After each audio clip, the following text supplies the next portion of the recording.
रांची नगर इकाई के सभी वार्ड के युवा प्रभारियों का प्रतिनिधि सम्मेलन था और सम्मेलन में युवाओं को बहुत दिलाना था।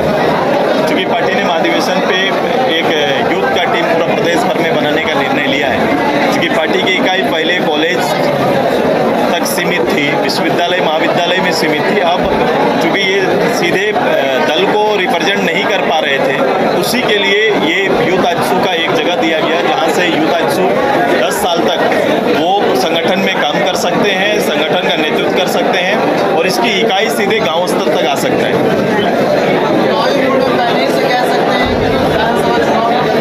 सबसे बड़े इस चुनाव जो आने वाला चुनाव है, सबसे पहले उसके विषयों को संग्रह करना और संग्रह करके, जैसा मैंने कहा है कि आने वाले समय इन विषयों का विकल्प क्या हो सकता है, हम विकल्प देने की तैयारी करेंगे। हम केवल आलोचना नहीं करेंगे कि मात्र आलोचना कि आपने नहीं किया तो आपको बेदखल करते हैं, ये नहीं करेंगे। कि मैं ये विश्वास झारखंड के उन लोगों को दिलाएंगे, उस जनता को दिलाएंगे कि हमारे आने के बाद ये चीज़ों पर हमारी प्राथमिकता होगी और इस विषय पर हम लोग काम करेंगे।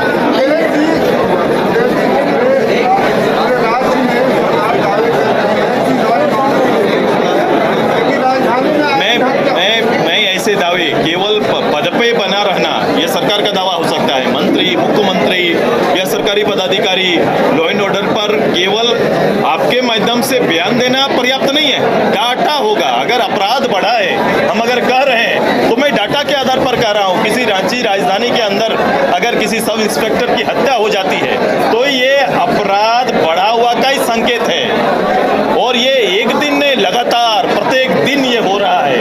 वो डाटा लेके आने बोलिए ना, उनको डाटा रखने बोलिए, हर थाना का रिकॉर्ड रखने बोलिए, तब आप पता चलेगा कि पहले और आज में क्या फर्क है, लॉ एंड ऑर्डर की स्थिति क्या है।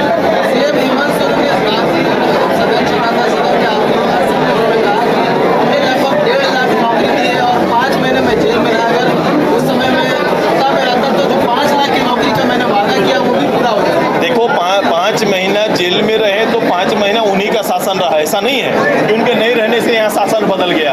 उन्हीं के मुख्यमंत्री रहे, उन्होंने ही मुख्यमंत्री बनाया। चंपैदा मुख्यमंत्री रहे और चंपैदा मुख्यमंत्री रहे कहने का मतलब क्या है कि वो मुख्यमंत्री में ताकत और क्षमता नहीं था, इसलिए मेरा काम आगे नहीं बढ़ा, या उन्होंने आपके बढ़ाए हुए कामों को आगे नहीं बढ़ाया। आप उंगली उठा रहे हैं अपने 5 साल के मंत्रिमंडल पर, ये खुद उंगली उठा रहे हैं। दूसरा, ये जो 1.5 लाख की बात कर रहे हैं, 1.5 लाख का ही वो एक प्रिंट जारी कर दे। 1.5 लाख जो सर्विस उन्होंने दिया है, प्रिंट जारी करे, उसमें सरकारी नौकरी कितना है तो आपको पता चल जाएगा। जैसे मैंने पहले भी कहा है, आंकड़ा ये 10,000 पार नहीं किए, अभी तक ये आंकड़ा 10,000 पार नहीं किया है।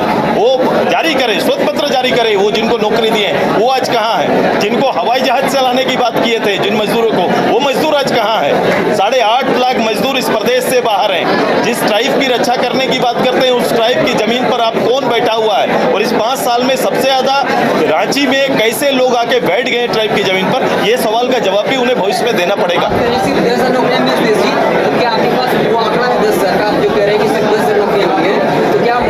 आएगा, जारी होगा। जब हम युद्ध समागम करेंगे तो मैं जिलेवार जारी करूंगा कि कहां सरकारी नौकरी इन्होंने दिया है। देने के लिए क्यों बैठे हुए?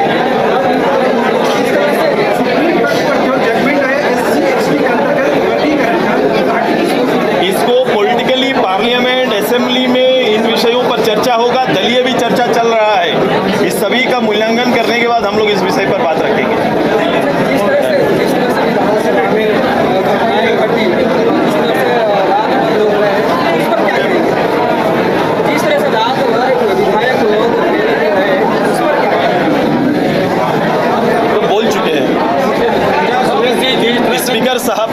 स्पीकर साहब के लिए मैंने बोल चुका है। जितना दबाव स्पीकर साहब ने विपक्ष पर बनाया, इतना ही दबाव अगर पक्ष पे बनाते, स्पीकर के पद को हम लोग एक न्यूट्रल पोजीशन मानते हैं। जो संरक्षण जिनका रहेगा, जो प्रतिनिधि आते हैं, प्रतिनिधि पब्लिक का आवाज बनकर आते हैं। अगर पब्लिक के आवाज से कोई विषय या कोई क्वेश्चन सरकार के लिए आ रहा है तो इसका जवाब देने का भी दबाव उनको बनाना चाहिए, तब लगता है कि निष्पक्ष हो रहा है।